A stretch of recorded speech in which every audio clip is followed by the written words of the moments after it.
सरसंघ चालक डॉक्टर मोहन राव जी भागवत अपने उद्गार प्रस्तुत करेंगे।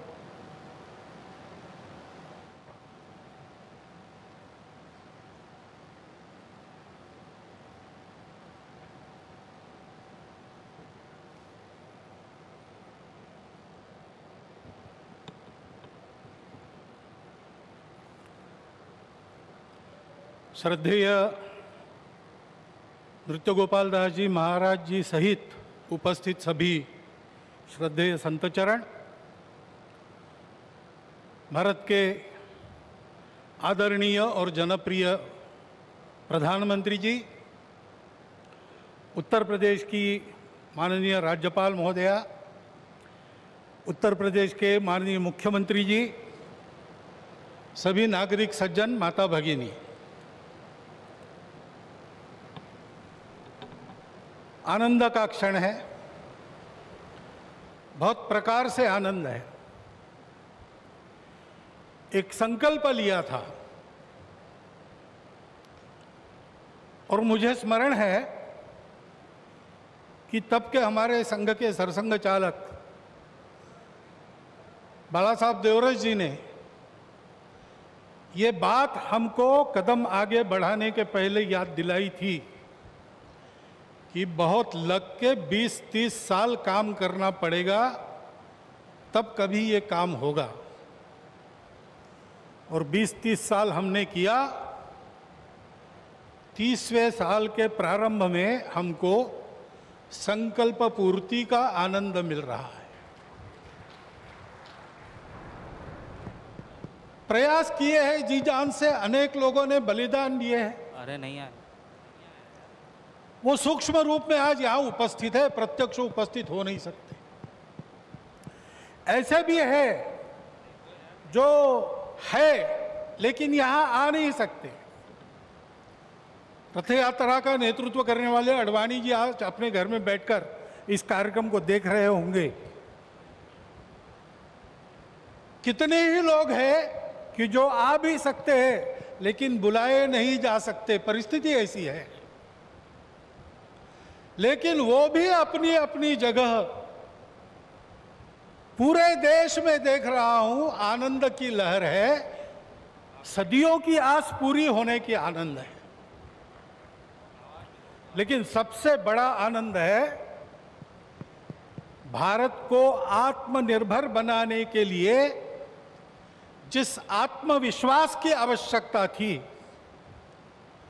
और जिस आत्मभान की आवश्यकता थी, उसका सगुण साकार अधिष्ठान बनने का शुभारंभ आज हो रहा है।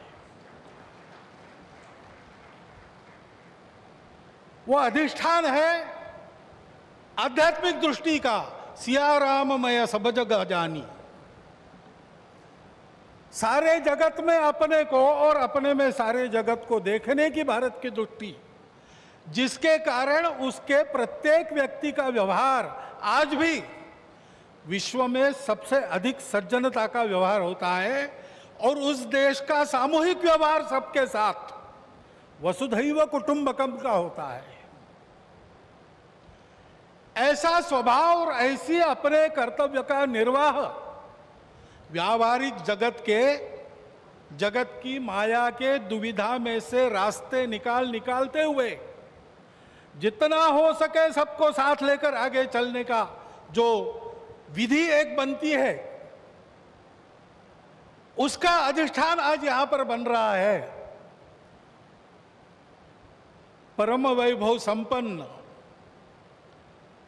और सबका कल्याण करने वाला भारत, उसके निर्माण का शुभारंभ आज ऐसे निर्माण का व्यवस्थागत नेतृत्व जिनके हाथ से है, उनके हाथ से हो रहा है। ये और एक आनंद है।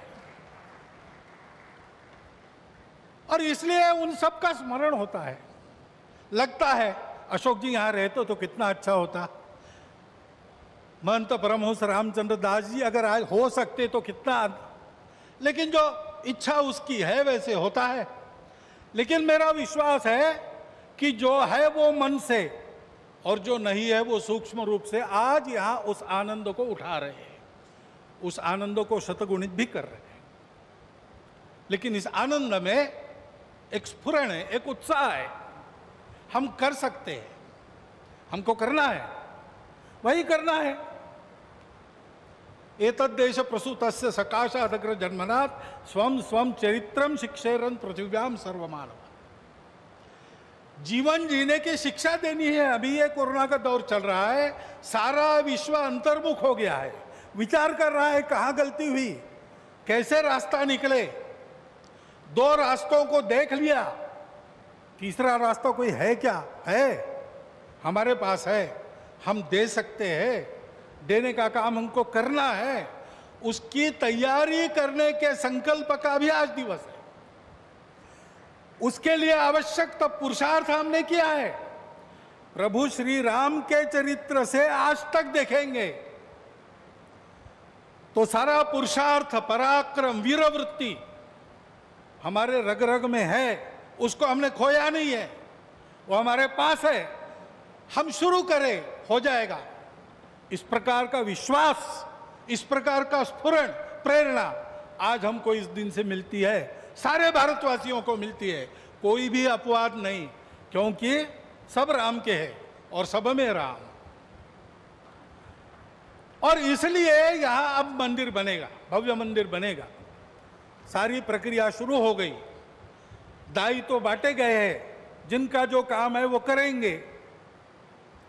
उस समय हम सब लोगों को क्या काम रहेगा? हम सब लोगों को अपने मन की अयोध्या को सजाना संवारना है। इस भव्य कार्य के लिए प्रभु श्री राम जिस धर्म के विग्रह माने जाते हैं, वह जोड़ने वाला, धारण करने वाला, ऊपर उठाने वाला, सबकी उन्नति करने वाला धर्म, सबको अपना मानने वाला धर्म, उसकी ध्वजा को अपने कंधे पर लेकर संपूर्ण विश्व को सुख शांति देने वाला भारत हम खड़ा कर सके, इसलिए हमको अपने मन की अयोध्या बनाना है। यहां पर जैसे जैसे मंदिर बनेगा वो अयोध्या भी बनती चली जानी चाहिए। और इस मंदिर के पूर्ण होने के पहले हमारा मन मंदिर बनके तैयार रहना चाहिए, इसकी आवश्यकता है। और वो मन मंदिर कैसा रहेगा बताया है। काम कोह मद मान न मोहा, लोभ न क्षोभ न राग न द्रोहा, जिनके कपट दंभ नहीं माया, तिनके हृदय बसहु रघुराया। जात पात धनु धर्म बढ़ाई, प्रिय परिवार सदन सुखदाई, सब तजी तुम ही रहो उरलाई, तेहि के हृदय रहो रघुराई। हमारा हृदय भी राम का बसेरा होना चाहिए। इसलिए सभी दोषों से, विकारों से, द्वेषों से, शत्रुता से मुक्त। दुनिया की माया कैसी भी हो, उसने सब प्रकार के व्यवहार करने के लिए समर्थ।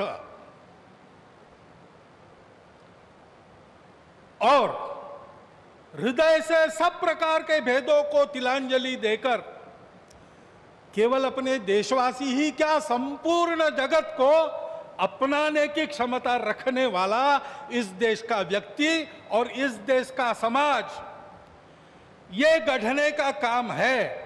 उस गढ़ने के काम का एक सगुण साकार प्रतीक जो सदैव प्रेरणा देता रहेगा, वो यहां खड़ा होने वाला है। भव्य राम मंदिर बनाने का काम भारतवर्ष के लाखों मंदिरों में और एक मंदिर बनाने का काम नहीं है।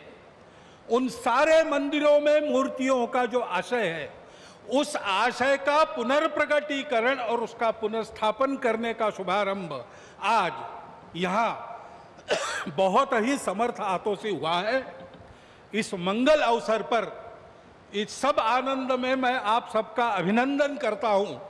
और जो मेरे मन में इस समय विचार आए, उसको आपके चिंतन के लिए आपके सामने रखता हुआ आपसे विदा लेता हूं। बहुत बहुत धन्यवाद।